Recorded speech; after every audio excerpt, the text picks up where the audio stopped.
Bayangkan ini, kamu baru saja bangun. Langit masih abu-abu, jalanan masih sepi. Tapi di markas-markas militer dunia, alarm sudah meraung. Radar-radar satelit mendadak menangkap gelombang panas tak biasa, menyambar dari kutub utara hingga Pasifik. Bukan pesawat, bukan drone, tapi rudal balistik antar benua. Ratusan di antaranya meluncur dari tanah Rusia. Cepat, senyap, tak terdeteksi sebelum terlambat. Dan yang lebih mengerikan, serangan itu bukan atas perintah manusia, bukan dari presiden, bukan dari jenderal. Perintah itu datang dari sistem algoritmik yang dingin, otomatis, dan tidak bisa dihentikan. Namanya Dead Hand. Sebuah sistem warisan era Perang Dingin dirancang dengan satu tujuan. Jika Rusia dihancurkan duluan, dunia harus ikut binasa. Dan sebelum kamu sempat berpikir ini hanya skenario film fiksi, Amerika ternyata juga punya jawabannya, triad nuklir. Kekuatan pemusnah dari darat, laut, dan udara yang bisa merespons kapan saja, dari mana saja. Bom di kapal selam, rudal di pangkalan bawah tanah, jet pembom nuklir terbang tanpa henti. Cukup satu tombol, dan seluruh planet bisa berubah jadi kawah radioaktif raksasa. Dan yang bikin semuanya makin gila, kita hidup di dunia di mana tombol itu benar-benar ada. Pertanyaannya sekarang bukan lagi, siapa lebih kuat? Atau siapa yang lebih siap? Tapi, siapa yang cukup nekat? Atau cukup sinting untuk jadi yang pertama menekan tombol itu? Hari ini, kita akan bahas dua sistem penghancur dunia paling mematikan yang pernah diciptakan manusia, Dead Hand Rusia dan triad nuklir Amerika. Apa itu sebenarnya? Kenapa diciptakan? Siapa yang lebih berbahaya? Dan pertanyaan yang paling menakutkan, apakah dunia sedang berjalan ke arah perang nuklir tanpa kita sadari? Simak baik-baik, karena yang kita bicarakan ini bukan sekadar konflik geopolitik, tapi masa depan umat manusia.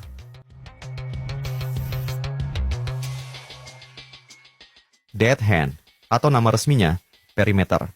Kedengarannya seperti judul film fiksi ilmiah Hollywood kan? Tapi ini bukan fiksi, ini nyata, dibangun, diaktifkan, dan masih ada sampai hari ini. Dead Hand adalah sistem pertahanan nuklir paling gila, paling ekstrim, paling nihilistis yang pernah dibuat manusia.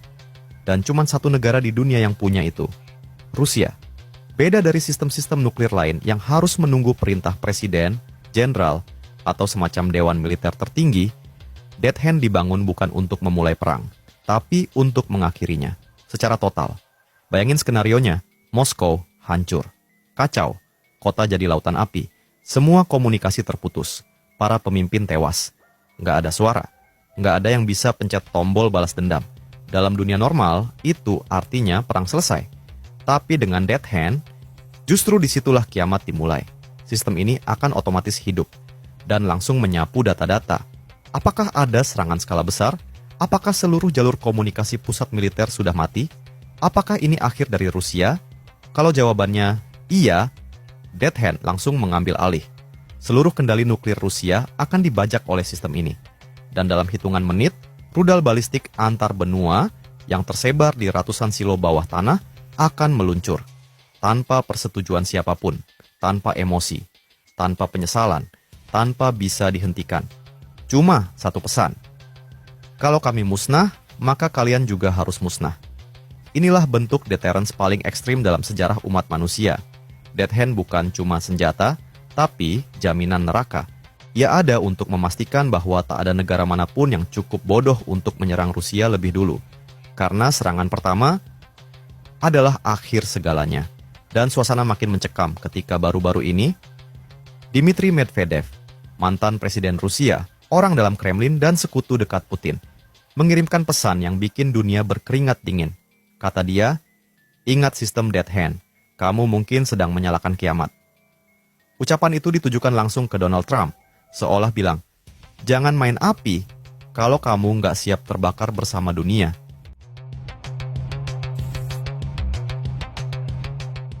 Kalau Rusia punya Dead Hand, Amerika nggak mau kalah. Tapi mereka main dengan cara yang berbeda. Amerika Serikat tidak menggunakan sistem otomatis tanpa kendali manusia seperti Rusia. Mereka justru mengandalkan sesuatu yang disebut triad nuklir. 3 cabang kekuatan nuklir yang saling melengkapi, dan membuat siapapun berpikir 1000 kali sebelum menyerang. Jadi, apa aja isi dari triad ini? Pertama, ICBM, Intercontinental Ballistic Missiles. Rudal balistik jarak jauh yang disimpan di silo-silo bawah tanah di seluruh Amerika. Begitu diluncurkan, nggak ada tombol undo. Cepat, akurat, mematikan. Kedua, kapal selam nuklir. Yang ini diam-diam mematikan. Berlayar jauh di kedalaman samudra, tidak terdeteksi, dan bisa menyerang dari mana saja di dunia. Bahkan kalau Amerika diserang lebih dulu, kapal selam ini bisa tetap membalas. Dan ketiga, pesawat pembom strategis, yang bisa lepas landas kapan saja, bawa bom nuklir, dan terbang ke wilayah musuh. Fleksibel, bisa dikendalikan manusia, dan punya efek psikologis luar biasa. Triad ini bukan cuma senjata, ini adalah pesan diplomatik dalam bentuk senjata.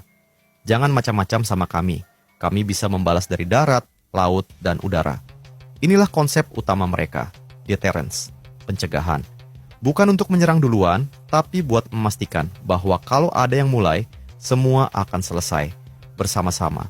Dan ketika Trump bilang, kita siap, itu bukan cuma gertakan di Twitter. Itu adalah sinyal dingin bahwa Amerika sudah menyiapkan tangannya di atas meja. Tinggal tunggu siapa yang mau bermain api duluan.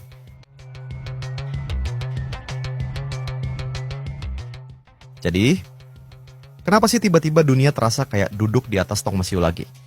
Jawabannya, ya, klasik, pengaruh dan energi. Tapi kali ini, bumbunya lebih pedas. Ada Rusia, Amerika, dan India. 3 kekuatan besar yang kepentingannya mulai saling bersinggungan.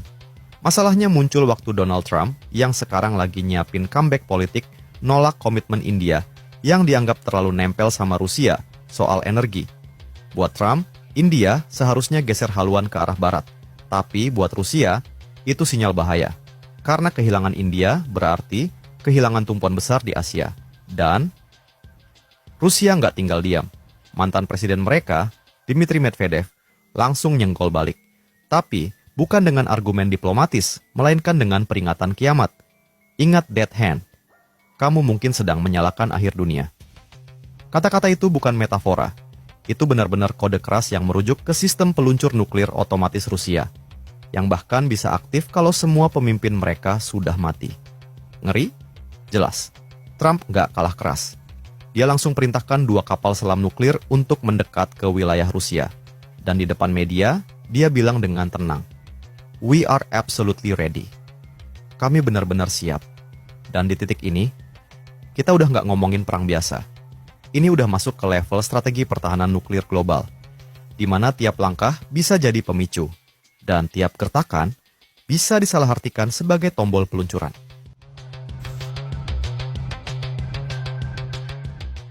Oke, sekarang kita masuk ke pertanyaan yang paling sering muncul di kepala banyak orang. Kalau sampai pecah, siapa yang bakal menang? Rusia atau Amerika? Yuk kita bedah pelan-pelan, tapi jangan lupa, ini bukan lomba antar sekolah. Kita ngomongin soal senjata pemusnah massal yang sekali dipakai. Selesai sudah. Pertama soal jumlah. Kalau kita buka data terbaru, Rusia punya sekitar 5.459 hulu ledak nuklir. Dari jumlah itu, sekitar 1.718 siap digunakan kapan saja. Amerika nggak jauh beda dengan 5.177 hulu ledak dan sekitar 1.770 diantaranya sudah dalam status siaga. 2 negara ini, kalau digabung, menguasai lebih dari 90% dari seluruh senjata nuklir di dunia. Artinya, kalau keduanya nekat pencet tombol, bukan cuma mereka yang hancur, tapi seluruh dunia bisa ikut tenggelam. Tapi kekuatan itu bukan cuma soal jumlah. Mari kita lihat kelebihan masing-masing. Rusia punya senjata nuklir taktis dalam jumlah besar, yang bisa digunakan di medan perang terbatas, bukan cuma serangan jarak jauh. Rudal Sarmat, rudal antar benua terbaru yang disebut bisa menghancurkan wilayah seukuran negara bagian.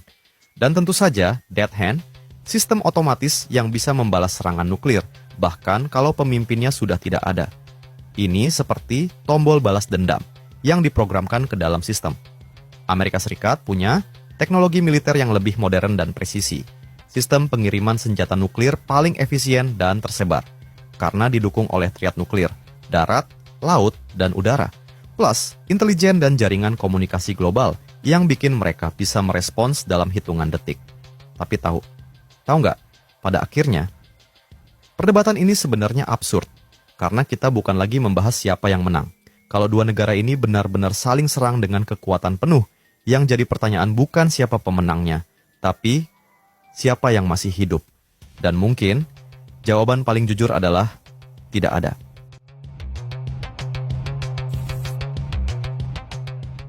Kalau kita tarik napas sejenak dan lihat lebih luas, sebenarnya ini semua bukan cuma soal senjata. Perang nuklir hari ini nggak lagi bergantung pada siapa yang duluan tekan tombol merah atau siapa yang punya misil paling besar. Ini bukan soal keberanian, bukan pula soal siapa lebih siap. Ini soal ego, soal dominasi, soal siapa yang masih bisa mendikte dunia dan siapa yang harus tunduk. Tapi masalahnya, permainan ini bukan seperti catur biasa. Karena setiap langkah yang diambil bisa berarti jutaan nyawa melayang. Dan kalau semuanya meledak, nggak ada pemenang. Yang ada cuman kehancuran. Ironisnya, negara-negara besar ini justru terlihat nyaman bermain-main di ambang bahaya.